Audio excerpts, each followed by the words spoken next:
esses áudios, né? O Josias citou, né, e falou aqui, nada chega por acaso. É muito curioso a forma, né? É muito curiosa a forma como esses áudios chegam à imprensa, são divulgados. E aí vem essa história. Com quem ele estava falando? Ai, não me lembro com quem estava falando. Aí vem o advogado, me parece clandestino. O que está por trás desses áudios, Thales Faria? Qual é a tua análise? Pois é, a pergunta que a Polícia Federal quer fazer a Mauro Cid e não vai aceitar uma resposta vaga é: com quem você estava conversando? Essa é a primeira pergunta. Não tem como o Mauro Cid dizer, não lembro. Se ele disser isso, ele está no sal, porque a delação premiada cai. Então, ele tem que revelar com quem você estava conversando. Por que é fundamental isso? Porque é fundamental saber a quem interessa esse vazamento. A quem interessa esse vazamento? Interessa, em primeira linha, a algum bolsonarista ou ao próprio Bolsonaro, para confundir as investigações e para que possam ser anuladas as provas contra o Bolsonaro que foram pegas. Dificilmente seriam anuladas. Por quê? Porque, independentemente da delação, a Polícia Federal já avançou nas investigações e tem como provar boa parte, quase todas, boa parte das acusações que pesam contra o Bolsonaro. Então, é, é, dificilmente as provas serão anuladas, independentemente dessa delação. Mas, de qualquer maneira, interessa ao bolsonarismo, ao Bolsonaro, aos bolsonaristas, confundir o ambiente. Então, são pessoas que poderiam ter vazado essa fita, preparado essa gravação e vazado. Outra possibilidade que está na cabeça da Polícia Federal, está na linha de investigação, é que seja a própria defesa do Mauro Cid. Vale lembrar que o advogado do Mauro Cid, quando começaram a surgir, quando foi feita a, o indiciamento do Mauro Cid, o advogado reclamou que não era isso que estava combinado. Depois voltou-se atrás, mas reclamou. Então, agora, essa nota do advogado é uma tentativa do advogado de dizer: olha, isso aí não tem nada conosco, a defesa não se interessa por esse vazamento. É uma tentativa de afastar as suspeitas contra ele, mas essas suspeitas pairam na Polícia Federal. É possível que a defesa do Mauro Cid tenha feito isso para pressionar a, a Justiça, a Polícia Federal, o próprio Alexandre de Moraes. Olha, se vocês fizerem isso, a gente pode voltar atrás na delação. Não, não adianta voltar atrás na delação, pelo que eu já falei. Então, mas, de qualquer maneira, é um suspeito.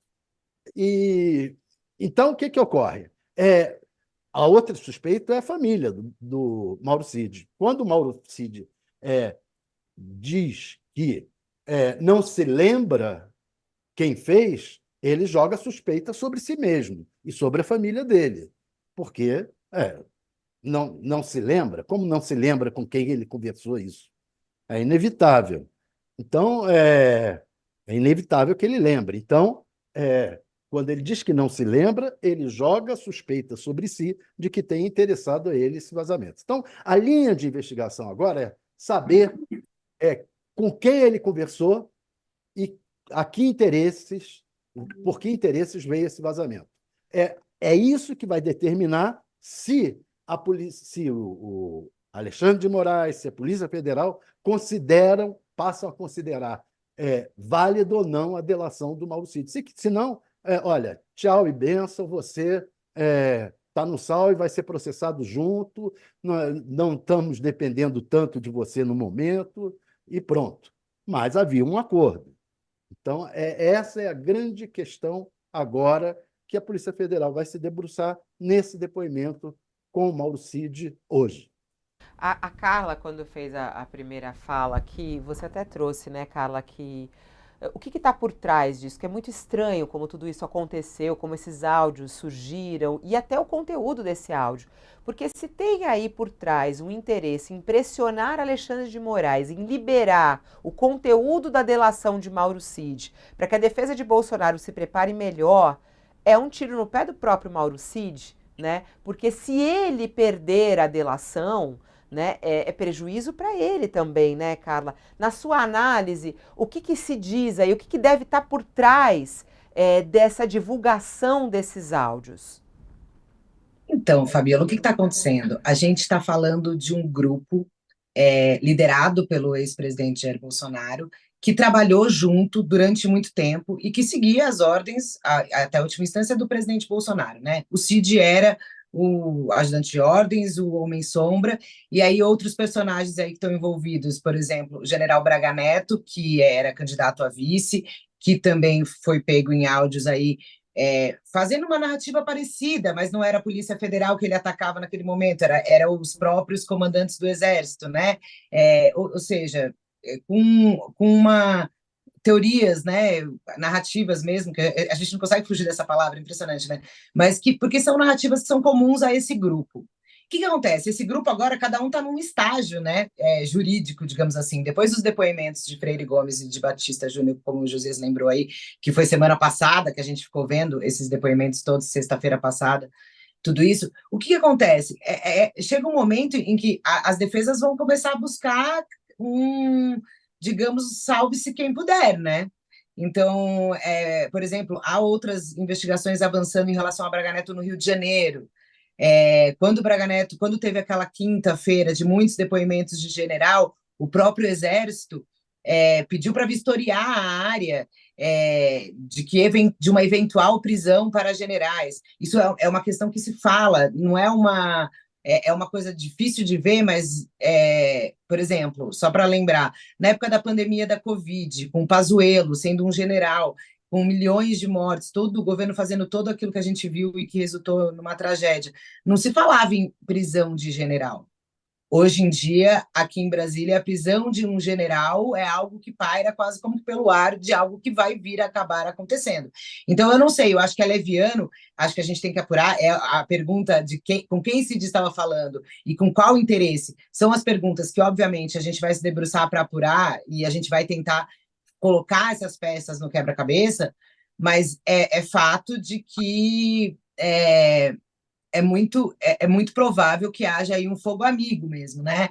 Porque se abre com alguém nesse áudio e esse áudio é vazado para a imprensa, com certeza com alguma intenção.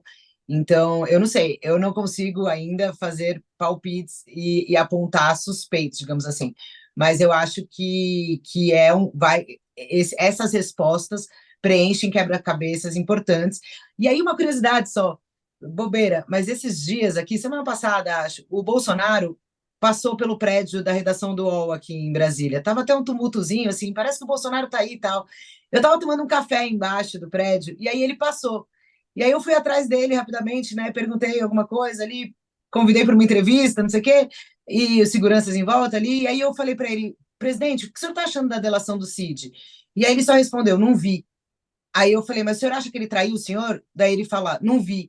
Não vi. E aí, assim, foi muito rápido, né? Nessa corrida, a gente falou sobre isso aqui, mas assim, de novo, para reforçar, a defesa do Bolsonaro vai querer ver tudo que Cid falou para se posicionar também. E aí, se a delação cair ou não cair, também interfere nessa questão de guerra de versões entre eles aí também, que deve surgir daqui para frente. Ô, Carla, Fabiola, fala, eu só tenho que dispensar a Carla que ela tem um horário aí, mas pode falar, é tudo alguma bem? dúvida com ela? Vai lá, Thales. Não, não é dúvida com a Carla, não. É só para acrescentar uma coisa que eu acho que é importante. O advogado Antônio Carlos de Almeida Castro, Cacai, escreveu esses dias que é preciso a Polícia Federal se apressar para fechar os inquéritos do Bolsonaro. Por quê? Porque há o grande risco, segundo ele, de o Bolsonaro tentar interferir nas investigações e, com isso, forçar a uma prisão temporária dele antes de se ter o processo transitado e julgado. É importante para o meio jurídico que o Bolsonaro só seja preso quando o processo tiver transitado e julgado. Por quê? Porque se fica claro que ele é culpado e que não está havendo nenhuma injunção política para prendê-lo. Mas, se ele tentar intervir na investigação, ele pode pegar uma prisão temporária. E esse caso do vazamento dessa conversa, se for provado que foi uma interferência do Bolsonaro ou de alguém ligado a ele para tentar atrapalhar a investigação, pode ser que force a justiça a ter que fazer uma prisão temporária. É só uma colocação, porque é uma colocação que vem do Antônio Carlos de Almeida Castro, que é um advogado respeitável nesse meio.